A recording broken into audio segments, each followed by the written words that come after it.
Welcome to legal way YT. आज की video में हम ह्यूमन राइट्स लॉ का एक नहायत ही अहम topic convention on the rights of child को डिस्कस करने वाले हैं। ये वो कन्वेंशन या वो ट्रीटी है जो कि चाइल्ड राइट्स से डील करता है और इसकी शॉर्ट फॉर्म है CRC। अगर आपने वीडियो को अभी तक लाइक नहीं किया, वीडियो को लाइक कर लें। चैनल को सब्सक्राइब नहीं किया, चैनल को सब्सक्राइब कर लें। अच्छा, तो अब हमारे पास ये टाइटल है convention on the rights of child. Convention क्या होता है? कन्वेंशन का मतलब होता है एक ऐसा ट्रीटी इंटरनेशनल लेवल पे जो कि उन स्टेट्स पे बाइंडिंग होता है जिन्होंने उसको एक्सेप्ट किया होता है। तो ये जो कन्वेंशन है on the rights of child, ये एक ट्रीटी है इंटरनेशनल लेवल पे जो कि चाइल्ड राइट्स की बात करता है और इसकी शॉर्ट फॉर्म क्या है? CRC। उसके बाद हमारे पास इंट्रोडक्शन है जिसमें हम CRC का हिस्टोरिकल बैकग्राउंड देखेंगे और ये देखेंगे कि किस तरह इंटरनेशनल लेवल पे चाइल्ड राइट्स के बारे में अवेयरनेस क्रिएट हुई, किस तरह चाइल्ड राइट्स को रिकॉग्नाइज किया जाने लगा। सबसे पहले हमारे पास एंशिएंट पीरियड है। एंशिएंट पीरियड में क्या था? चाइल्ड राइट्स को रिकॉग्नाइज नहीं किया जाता था और जो चिल्ड्रन होते थे उनको आमतौर पे बोला जाता था स्मॉल अडल्ट्स। इनके लिए किसी किस्म की लीगल प्रोटेक्शन वगैरह नहीं थी और ना ही इनके किसी किस्म के राइट्स को रिकॉग्नाइज किया जाता था। बच्चों को प्रोटेक्शन देने का आइडिया हमारे सामने उभर कर आता है 19वीं सदी में और इस पे अमल दरामद शुरू होता है 20वीं सदी में। 19वीं सदी में ये आइडिया हमारे सामने आ गया था कि जो चिल्ड्रन हैं उन्हें हमें स्पेशल प्रोटेक्शन देनी चाहिए और उनके राइट्स को रिकॉग्नाइज किया जाना चाहिए। इसके अलावा 20वीं सदी में क्या हुआ, इस आइडिया पे अमल दरामद शुरू हो गया, प्रैक्टिकल एफर्ट्स जो हैं वो पुट होना शुरू होगी।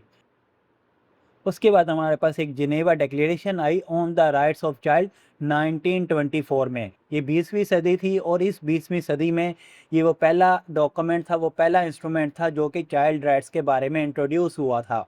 ये जो Geneva declaration on the rights of child है, इसको अडॉप्ट किया गया था 1924 में लीग्स ऑफ नेशन की तरफ से। ये जो डिक्लेरेशन है ये चीज़ को रिकॉग्नाइज करती थी, ये चीज़ को एक्सेप्ट करती थी कि जो चिल्ड्रंस हैं उन्हें हमें स्पेशल केयर और स्पेशल प्रोटेक्शन देनी चाहिए। इसके अलावा ये फर्स्ट इंटरनेशनल इंस्ट्रूमेंट था जो कि चिल्ड्रन राइट्स की बात करता था, चाइल्ड राइट्स से डील करता था। उसके बाद वर्ल्ड वार टू आ जाती है। वर्ल्ड वार टू में जो है चिल्ड्रन राइट्स की मैसिव वायलेशन होती है, बहुत बड़ी तादाद में बच्चों के साथ ज़्यादती होती है वर्ल्ड वार टू में। और क्या होता है, लीग ऑफ नेशन जो है वो वर्ल्ड वार टू की वजह से क्या हो जाती है, फेल्ड हो जाती है। अब किस तरह वर्ल्ड वार टू में बच्चों के साथ ज़्यादती हो रही थी? वर्ल्ड वार टू में बच्चों से जबरन काम करवाया जाने लगा। इसके अलावा बच्चों को ज़बरदस्ती आर्मी में भर्ती किया जाने लगा। मज़ीद ये कि वर्ल्ड वार टू में लाखों की तादाद में बच्चे जो हैं वो यतीम हो गए थे और भूख की वजह से बहुत से बच्चे मर भी गए थे। इसके अलावा बहुत से बच्चों को ख़तरनाक मेडिकल एक्सपेरिमेंट का निशाना भी बनाया गया वर्ल्ड वार टू में। तो इस तरह वर्ल्ड वार टू में बच्चों की राइट्स की मैसिव वॉयलेशन हुई। वर्ल्ड वार टू के बाद एक ऑर्गेनाइजेशन फॉर्म होती है जिसका नाम होता है यूनाइटेड नेशंस ऑर्गेनाइजेशंस। इसको इस्टेब्लिश किया जाता है 1945 में और इसका काम होता है इंटरनेशनल लेवल पे पीस को कायम करना और कोऑपरेशन को मेंटेन करना। तो ये हमारी आ गई United nation in the history of the child rights.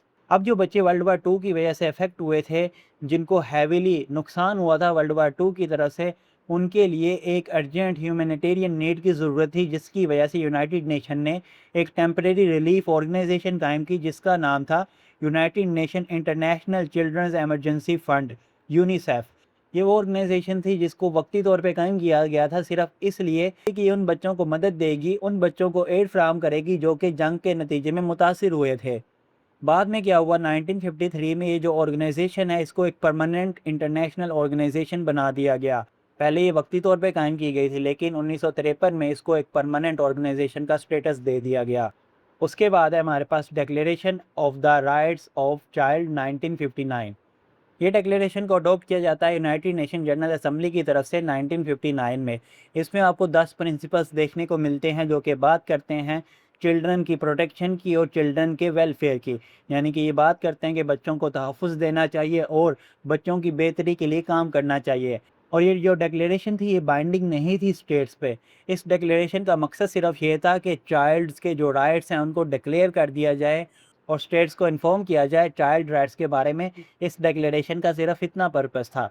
उसके बाद एक कन्वेंशन आती है on the rights of childs जिसको अडॉप्ट किया जाता है यूनाइटेड नेशन जनरल असेंबली की जानिब से 20 नवंबर 1989 में और ये इन्फोर्स होती है 2 सितंबर 1990 में। ये जो कन्वेंशन है ये पहला इंटरनेशनल ट्रीटी था चिल्ड्रन राइट्स पे, जो कि एनफोर्सेबल था और लीगली बाइंडिंग था उन स्टेट्स पे जिन्होंने इसको एक्सेप्ट कर लिया था, जिन्होंने इस कन्वेंशन को रेटिफाई कर लिया था। तो ये हमारे पास थी सीआरसी की हिस्टोरिकल डेवलपमेंट और हिस्टोरिकल बैकग्राउंड, जिसमें हमने देखा कि चाइल्ड राइट्स को किस तरह डेवलप करके एक international treaty convention on the rights of child की फॉर्म में इंटरनेशनल लेवल पे रिकॉग्नाइज किया गया। उसके बाद हमारे पास फर्दर डेवलपमेंट हुई सीआरसी में, जिसमें हमें कुछ ऑप्शनल प्रोटोकॉल्स देखने को मिले।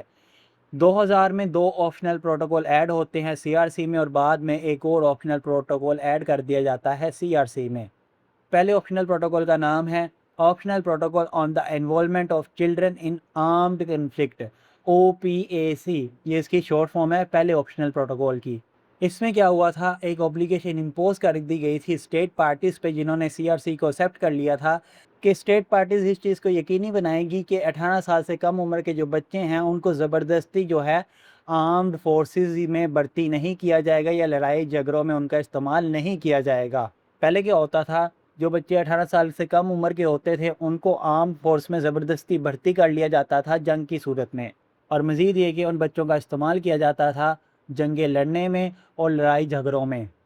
उसके बाद दूसरा ऑप्शनल प्रोटोकॉल है on the sale of children, child prostitution and child pornography, OPSC, ये इसकी शॉर्ट फॉर्म है। इस ऑप्शनल प्रोटोकॉल ने बच्चों के बेचने पर पाबंदी लगा दी, चाइल्ड प्रोस्टिट्यूशन को मना कर दिया, चाइल्ड पोर्नोग्राफी को बैन कर दिया। मज़ीद ये कि जो बच्चों की मजबूरी का फ़ायदा उठा के उनके साथ ज़्यादती की जाती थी उसके ऊपर भी इसने एक प्रोहिबिशन लगा दी, एक बैन लगा दिया, और बच्चों को स्मगल करने पे भी पाबंदी लगा दी सेकंड ऑप्शनल प्रोटोकॉल ने।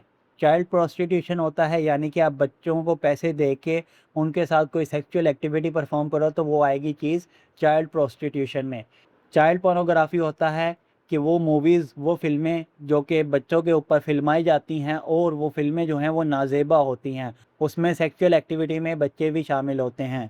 एक्सप्लॉयटेशन होता है बच्चों की मजबूरी का फ़ायदा उठा के उनसे कोई ऐसा काम कराना जो कि इल्लीगल है या उनके साथ ज़्यादती करना, तो वो चीज़ आएगी एक्सप्लॉयटेशन में। मज़ीद ये कि ट्रैफिकिंग ऑफ चिल्ड्रन यानी कि आप बच्चों को स्मगल कर दो किसी एक मुल्क से दूसरे मुल्क, किसी एक जगह से दूसरी जगह, तो ये चीज़ भी मना है under the second optional protocol. उसके बाद हमारे पास थर्ड ऑप्शनल प्रोटोकॉल आया ऑन द कम्युनिकेशन प्रोसीजर, इसकी शॉर्ट फॉर्म है ओपीआईसी। ये ऑप्शनल प्रोटोकॉल को अडॉप्ट किया गया था 2011 में, और इसने हमें एक कंप्लेंट मैकेनिज़्म फ्राहम किया जिसमें क्या होता है, जो इंडिविजुअल्स हैं और जो ग्रुप्स हैं वो अपनी कंप्लेंट को सबमिट कर सकते हैं committee on the rights of child को। ये जो committee on the rights of child है ये वो कमेटी है जिसने सीआरसी को एनफोर्स करवाना है, सीआरसी को इम्प्लीमेंट करवाना है। तो अगर कहीं पे चाइल्ड राइट्स की वायलेशन होती है तो उस सूरत कंप्लेंट सबमिट की जा सकती है committee on the rights of child को under the third optional protocol. तो यहाँ तक था हमारे पास सीआरसी का हिस्टोरिकल बैकग्राउंड और उसकी फर्दर डेवलपमेंट, जिसमें हमने देखा कि चाइल्ड राइट्स के बारे में किस तरह अवेयरनेस क्रिएट हुई, किस तरह चाइल्ड राइट्स जो हैं वो उभर कर सामने आए और सीआरसी फॉर्म हुआ। फर्दर सीआरसी में कौन सी डेवलपमेंट्स हुई या कौन से ऑप्शनल प्रोटोकॉल ऐड हुए, वो भी हमने इस हिस्टोरिकल बैकग्राउंड में कवर कर लिया है। तो होप सो आपको सीआरसी का हिस्टोरिकल बैकग्राउंड अच्छे से क्लियर हो गया होगा। उसके बाद है हमारे पास definition of child under article 1 CRC. A child means every human being below the age of 18 years unless under the law applicable to the child majority is attained earlier. इसमें बताया जा रहा है चाइल्ड एक ऐसा ह्यूमन बीइंग है जिसकी as जो है वो 18 साल से कम है। उसके बाद एक एक्सेप्शन दी गई है जिसमें बताया ये गया है कि अगर कोई स्टेट या अगर कोई लॉ एज ऑफ मेजोरिटी को पहले दे देता है किसी चाइल्ड को, तो वो लॉ जो है अप्लाई होगा उस चाइल्ड पे जो स्टेट का होगा। तो ये हमारे पास थी एक्सेप्शन। जनरल रूल किया कि अगर कोई पर्सन 18 ईयर्स से कम का होगा तो उसको चाइल्ड बोलेंगे। अगर कोई स्टेट 18 ईयर्स से पहले अगर किसी चाइल्ड को मेजर कर देता है तो तब वो लॉ जो है उस स्टेट के जो बच्चे होंगे उन पे अप्लाई होगा। जैसे कि मुख्तलिफ स्टेट्स ऐसी हैं जहाँ पे आपको एज ऑफ मेजोरिटी 16 ईयर्स देखने को मिलेगी, 15 ईयर्स देखने को मिलेगी। तो ये हर स्टेट्स में जो एज ऑफ मेजोरिटी है वो वेरी करती है। ज़्यादातर जो एज ऑफ मेजोरिटी फॉलो होती है वो 18 ईयर्स ही होती है।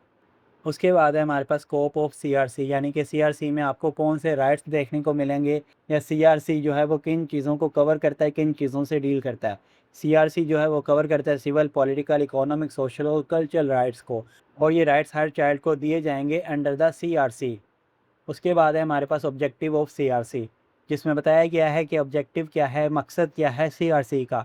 सबसे पहला मकसद ये प्रोटेक्ट करता है चिल्ड्रन राइट्स को अंडर द इंटरनेशनल लॉ। मज़ीद ये कि इस चीज़ को ये यकीनी बनाता है कि तमाम चिल्ड्रंस को इक्वल ट्रीटमेंट मिले, उनके साथ किसी किस्म की डिस्क्रिमिनेशन वगैरह ना की जाए। सीआरसी जो है वो प्रायोरिटाइज़ करता है best interest of the child को, यानी कि सीआरसी कहता है कि जो बच्चों के हक़ में सबसे बेहतर चीज़ है, सबसे अच्छी चीज़ है, आपने उसको फ़ॉलो करना है, उसको लेके चलना है। सीआरसी बात करता है अवेयरनेस की चिल्ड्रन राइट्स के बारे में, और ये स्पेशल प्रोटेक्शन देता है कमज़ोर बच्चों को। अब जो बच्चे कमज़ोर होते हैं वो हालात की वजह से भी हो सकते हैं या बाय नेचर भी हो सकते हैं। हालात की वजह से कौन से बच्चे कमज़ोर होते हैं? जो आर्म कॉन्फ्लिक्ट की वजह से मुतासिर हो रहे होते हैं, या जो रेफुगीज़ वगैरह होते हैं, तो ये वो बच्चे होते हैं जो कि हालात की वजह से कमज़ोर हैं। और कुछ ऐसे बच्चे होते हैं जो कि नेचुरली जो हैं वो कमज़ोर होते हैं, नेचुरली जो हैं वो डिसेबल होते हैं। तो सीआरसी जो है वो ऐसे बच्चों को स्पेशल प्रोटेक्शन देने की बात करता है। इसके अलावा सीआरसी इंटरनेशनल कॉर्पोरेशन की बात करता है, जिसके थ्रू हम चाइल्ड राइट्स को प्रमोट कर सकते हैं और प्रोटेक्ट कर सकते हैं। जब तमाम स्टेट्स जो हैं वो एक दूसरे के साथ मिलजुल के काम करेगी, हर स्टेट जो है वो चाइल्ड राइट्स की बात करेगी, तो ऐसी सूरत में जो चाइल्ड राइट्स हैं वो प्रमोट होना शुरू हो जाएंगे, चाइल्ड राइट्स जो हैं वो प्रोटेक्ट होना शुरू हो जाएंगे। तो ये हमारे पास थे ऑब्जेक्टिव्स ऑफ सीआरसी। उसके बाद है स्ट्रक्चर ऑफ सीआरसी। सीआरसी में आपको प्रीएम्बल, 54 आर्टिकल्स, 3 पार्ट्स और 3 ऑप्शनल प्रोटोकॉल्स देखने को मिलेंगे। ये हमारे पास है स्ट्रक्चर ऑफ सीआरसी। सबसे पहले हमारे पास है पार्ट्स ऑफ सीआरसी। पार्ट 1 जो कि डील करता है आर्टिकल 1 से लेके आर्टिकल 41 तक। इसमें आपको फंडामेंटल राइट्स और फंडामेंटल प्रिंसिपल्स देखने को मिलेंगे, जो कि बच्चों की बेहतरी की बात करते हैं। इस पार्ट में आपको ये तमाम प्रिंसिपल्स और तमाम ये फंडामेंटल राइट्स देखने को मिलेंगे। नॉन डिस्क्रिमिनेशन का प्रिंसिपल देखने को मिलेगा। Best interest of the child जो है उसको फॉलो किया जाएगा।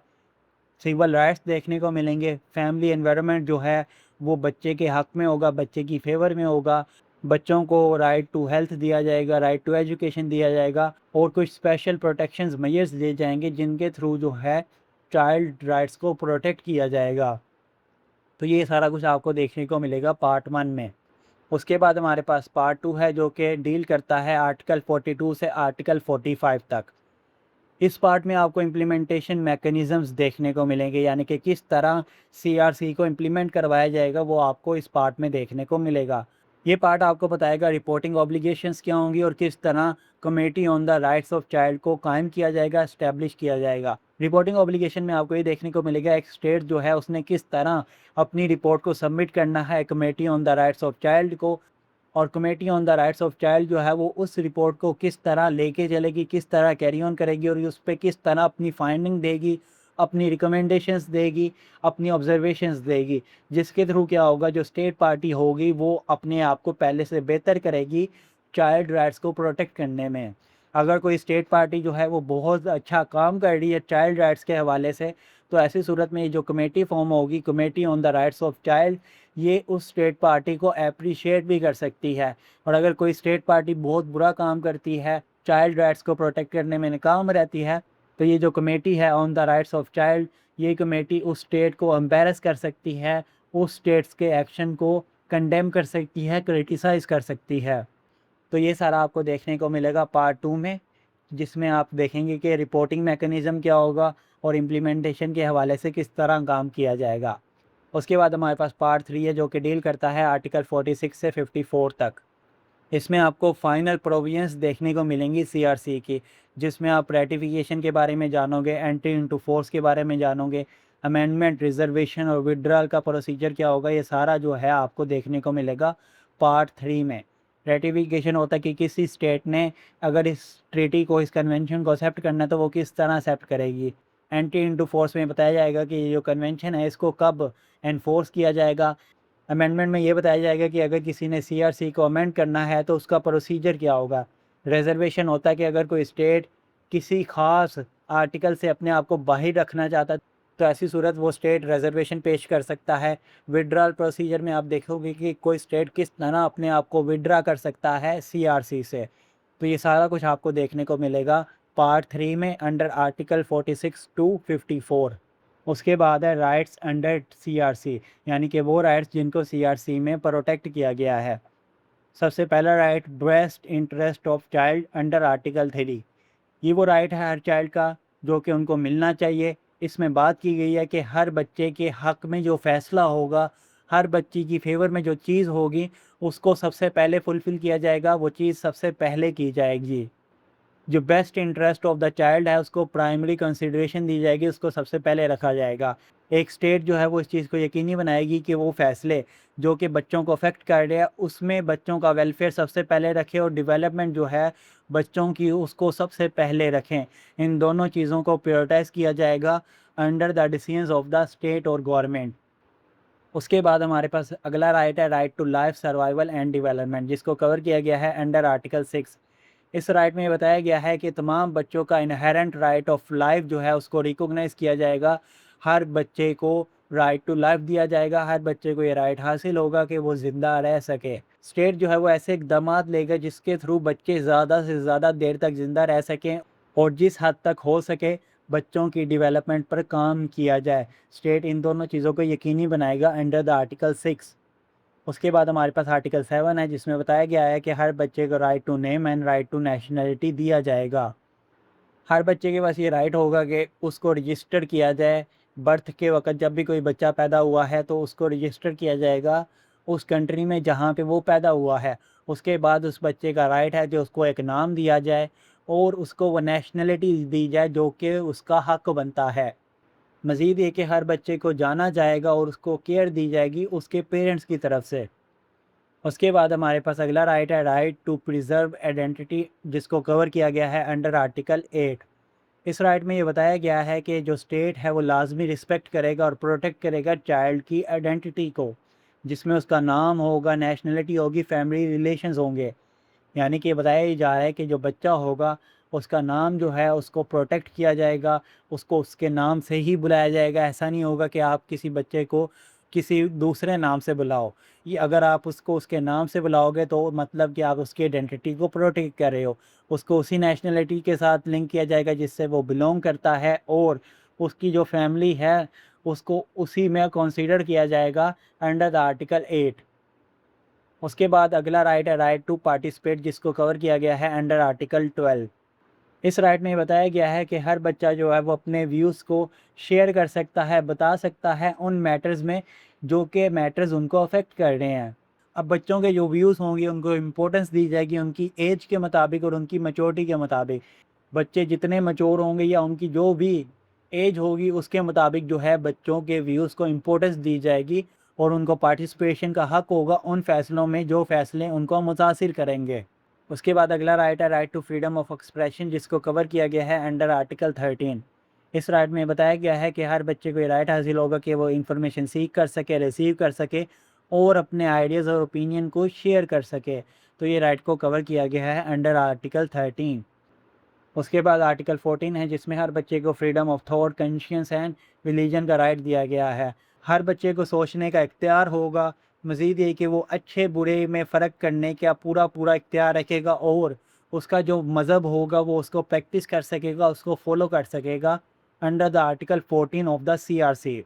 जो राइट्स एंड रिस्पॉन्सिबिलिटीज़ पेरेंट्स की होगी बच्चों को इन्फॉर्मेशन देने में, बच्चों को गाइडेंस देने में, स्टेट उसको रिस्पेक्ट करेगा अंडर द आर्टिकल 14। उसके बाद है आर्टिकल 19 से आर्टिकल 21 तक, जिसमें protection from abuse and neglect की बात की गई है। तमाम बच्चों को प्रोटेक्ट किया जाएगा फिज़िकल वायलेंस से, मेंटल वायलेंस से, अब्यूज़ से, निगलेक्ट से, माल ट्रीटमेंट से और एक्सप्लॉयटेशन से। फ़िज़िकल वायलेंस होता है जब बच्चों पे जिस्मानी तशद्दुद किया जाता है तो उसको बोलते हैं फ़िज़िकल वायलेंस।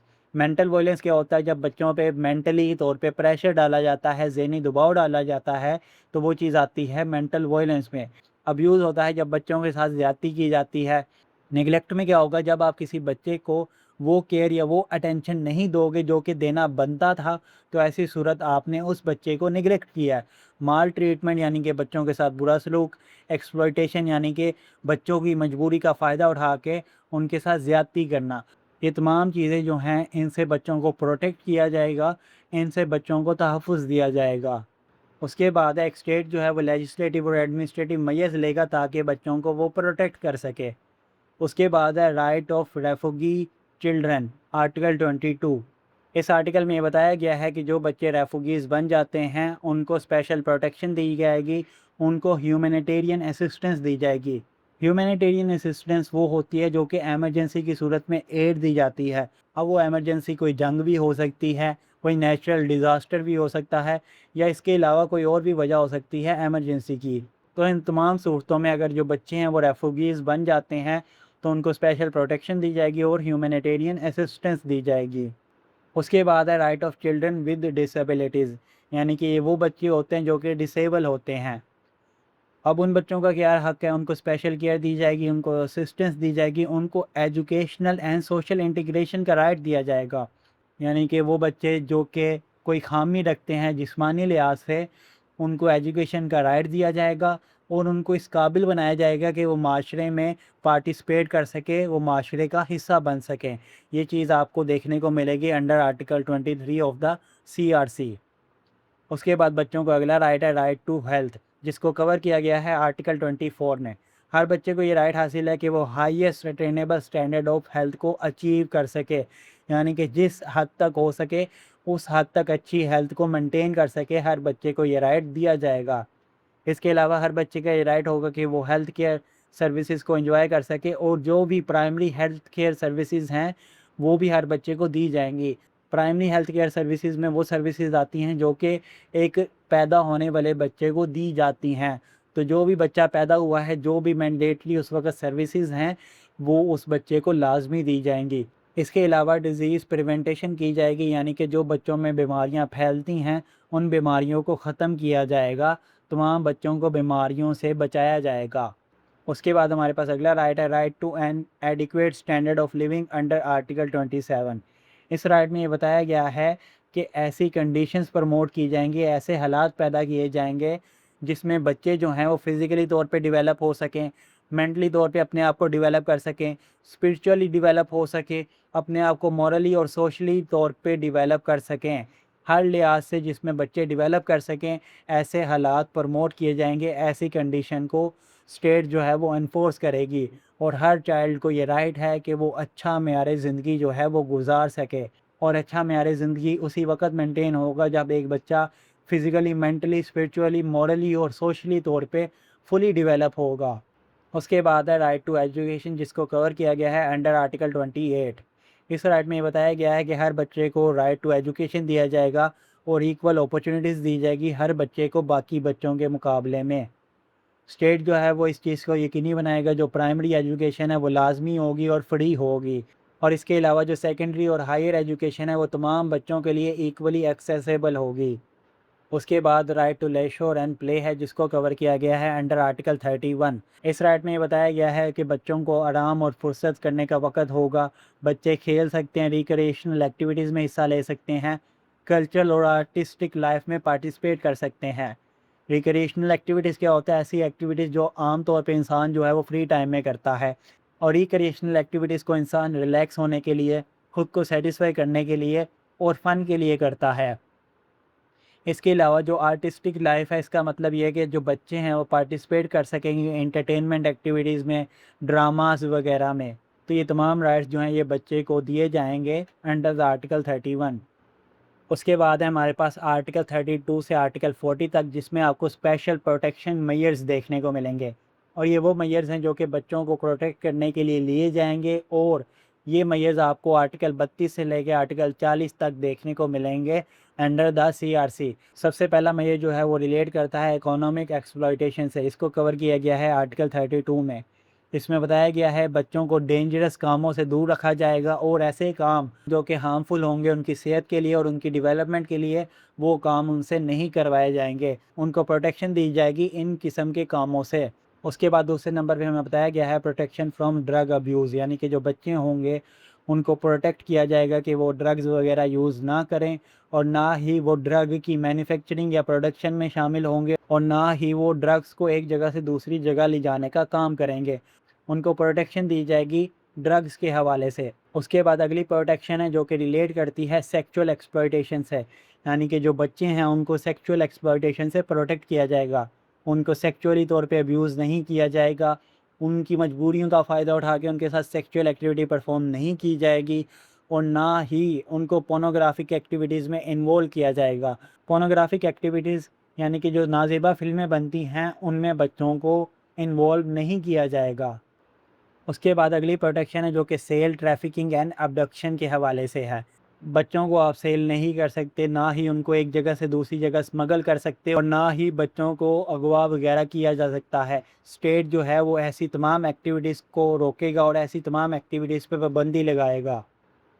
उसके बाद अगली प्रोटेक्शन है अदर एक्सप्लॉयटेशंस के हवाले से, यानी कि एक जो चाइल्ड है उसको तमाम किस्म की जो एक्सप्लॉयटेशन होती है उससे तहफ़्फ़ुज़ दिया जाएगा जो कि उसके वेलफेयर के रास्ते में रुकावट है। यानी कि किसी भी बच्चे की मजबूरी का फ़ायदा उठा के उससे इल्लीगल एक्टिविटी नहीं करवाई जाएगी। उसके बाद अगली प्रोटेक्शन है from torture and unlawful detention. एक बच्चे को आप टॉर्चर नहीं कर सकते, उसके साथ ज़ुल्माना रवैया इख्तियार नहीं कर सकते और उसको बिला वजह हिरासत में नहीं रख सकते, बिला वजह एक बच्चे को अरेस्ट में नहीं रख सकते। अगर किसी बच्चे को अरेस्ट किया जाता है, उसको उसकी आज़ादी से महरूम किया जाता है, तो उस बच्चे से आप इज़्ज़त से पेश आओगे। ये बताया गया है अंडर आर्टिकल 37। अब ये जो लास्ट में बात लिखी है, ये क्यों लिखी है? ये इसीलिए लिखी है कि कुछ ऐसे बच्चे होते हैं जो कि बहुत ज़्यादा सीरियस नेचर का क्राइम कमिट कर देते हैं और वो बच्चे जो हैं वो मेंटली तौर पे फुली मैच्योर होते हैं, यानी कि वो चीज़ों को अंडरस्टैंड करने की सलाहियत रखते हैं। तो ऐसे बच्चों को रोकने के लिए उनको अक्सर औक़ात अरेस्ट कर लिया जाता है। तो इसीलिए जो बच्चे अरेस्ट हो जाते हैं, जिनको उनकी आज़ादी से महरूम कर दिया जाता है, उनको डिग्निटी के साथ डील करना है अंडर आर्टिकल 37। उसके बाद हमारे पास अगली प्रोटेक्शन है ड्यूरिंग आर्म्ड कन्फ्लिक्ट, यानी कि जब कोई जंग वगैरह चल रही होगी या कोई आर्म्ड कन्फ्लिक्ट वगैरह हो रहा होगा तो ऐसी सूरत में ह्यूमैनिटेरियन लॉ को मद्देनज़र रखा जाएगा। ह्यूमैनिटेरियन लॉ कहता है आर्म्ड कन्फ्लिक्ट के दौरान या जंगों के दौरान बच्चों को निशाना नहीं बनाया जाएगा आम तौर पे। और कौन से बच्चे? वो बच्चे जो कि लड़ाई झगड़े का हिस्सा ही नहीं है, जो कि आम सिविलियंस हैं। तो ऐसे बच्चों को अंडर द ह्यूमैनिटेरियन लॉ जो है प्रोटेक्ट किया जाएगा, उनको निशाना नहीं बनाया जाएगा। उसके बाद आर्टिकल 39 से आपको recovery, rehabilitation and juvenile justice का कॉन्सेप्ट देखने को मिलता है। वो बच्चे जिन पे अब्यूज़ हुआ है, जो आर्म्ड कन्फ्लिक्ट की वजह से अफेक्ट हुए हैं या जिन पे टॉर्चर हुआ है या जिनकी मजबूरी का फ़ायदा उठा के उनके साथ ज़्यादती हुई है, उन बच्चों को राइट होगा कि वो रिकवर कर सकें और दोबारा से रिहैबिलिटेट हो सकें। यानी कि वो बच्चे जो कि ज़्यादती का निशाना बने हैं या जिनके राइट्स वायलेट हुए हैं, तो उन बच्चों को राइट होगा कि वो रिकवर कर सकें, वापस से एक आम ज़िंदगी गुजार सकें। ऐसे बच्चे जिन पे क्राइम करने का इल्ज़ाम होगा, उनको ये राइट दिया जाएगा कि वो एक्सेस कर सकें फेयर जुवेनाइल जस्टिस सिस्टम को। यानी कि ऐसा उनके लिए एक जस्टिस सिस्टम होगा जहाँ पे उनका फेयर ट्रायल होगा, उनसे फेयरली डील किया जाएगा। अगर उनका जुर्म साबित होता है तो उसी सूरत उनको पनिश किया जाएगा। तो ये हर बच्चे का राइट है कि उसको राइट दिया जाए फेयर जुवेनाइल जस्टिस सिस्टम का। उसके बाद है आर्टिकल 43 से 45 तक, इसमें आपको मॉनिटरिंग मैकेनिज़्म देखने को मिलेगा। आर्टिकल 43 में आपको committee on the rights of child के बारे में बताया जाएगा। ये किस तरह इस्टेब्लिश होगी, ये आप इस आर्टिकल में पढ़ोगे और ये किस तरह मॉनिटर करेगी इम्प्लीमेंटेशन ऑफ सीआरसी को बाय स्टेट पार्टीज़ के थ्रू। ये चीज़ भी आप अंडर आर्टिकल 43 जो है वो पढ़ सकते हो। अंडर आर्टिकल 44 आप स्टेट रिपोर्टिंग सिस्टम देखोगे कि किस तरह एक स्टेट ने पीरियोडिकली रिपोर्ट सबमिट करवानी होगी committee on the child rights को, जिसमें वो बताएंगी कि उन्होंने किस तरह चिल्ड्रन राइट्स को इम्प्लीमेंट किया। जो रिपोर्ट स्टेट पार्टी सबमिट करवाएंगी उनको रिव्यू किया जाएगा कमेटी की तरफ से। उसके बाद कॉरपोरेशन एंड सपोर्ट है, जिसको कवर किया गया है आर्टिकल 45 में। जो यूएन की एजेंसीज़ होगी वो असिस्ट कर सकती है, वो मदद कर सकती है जो कमेटी होगी उसकी। इसके अलावा ऐसी एनजीओज़ जो कि चाइल्ड राइट्स से डील करेंगी वो अपनी इंफॉर्मेशन दे सकती है कमेटी को। और मज़ीद ये कि किस तरह इंटरनेशनल लेवल पे कोऑपरेशन की जाएगी इम्प्लीमेंटेशन के लिए, ये सारा कुछ कवर किया गया है under article 45 of the CRC. Last में हमारे पास कंक्लूजन है जिसमें बताया गया है कि जो सीआरसी है ये एक इम्पोर्टेंट इंटरनेशनल ट्रीटी है जिसमें रिकॉग्नाइज़ किया गया है चिल्ड्रन को एज इंडिविजुअल विद राइट्स। यानी कि ये जो कन्वेंशन है ये बात करता है चाइल्ड राइट्स की। इसमें प्रोटेक्ट किए गए हैं सिविल, पॉलिटिकल, इकोनॉमिक, सोशल और कल्चरल राइट्स को। उसके बाद आपका जो सीआरसी है ये बेस करता है कुछ की प्रिंसिपल्स पे, जिसमें आपको non discrimination, best interest of the child, right to life and development and participation of children का प्रिंसिपल देखने को मिलेगा। ये जो सीआरसी है ये ऑब्लिगेशन इम्पोज करता है उन स्टेट्स पे जिन्होंने इसको एक्सेप्ट किया है कि वो इस चीज़ को यकीनी बनाएं कि वो बच्चों के राइट्स को प्रोटेक्ट करे, केयर करे और इक्वल अपॉर्चुनिटी दे हर बच्चे को। तो आज की वीडियो को मैं यहीं पे ख़त्म करता हूँ। तो होप सो आपको convention on the rights of child आपको अच्छे से क्लियर होगी। अगर आपको इस वीडियो में कहीं भी कुछ भी समझ नहीं लगती तो आप मेरे से नीचे कमेंट सेक्शन में पूछ सकते हैं। जाने से पहले वीडियो को लाइक कर दें, चैनल को सब्सक्राइब कर दें। तो मैं मिलता हूँ आपको एक नई वीडियो के साथ। तब तक के लिए अल्लाह हाफिज़।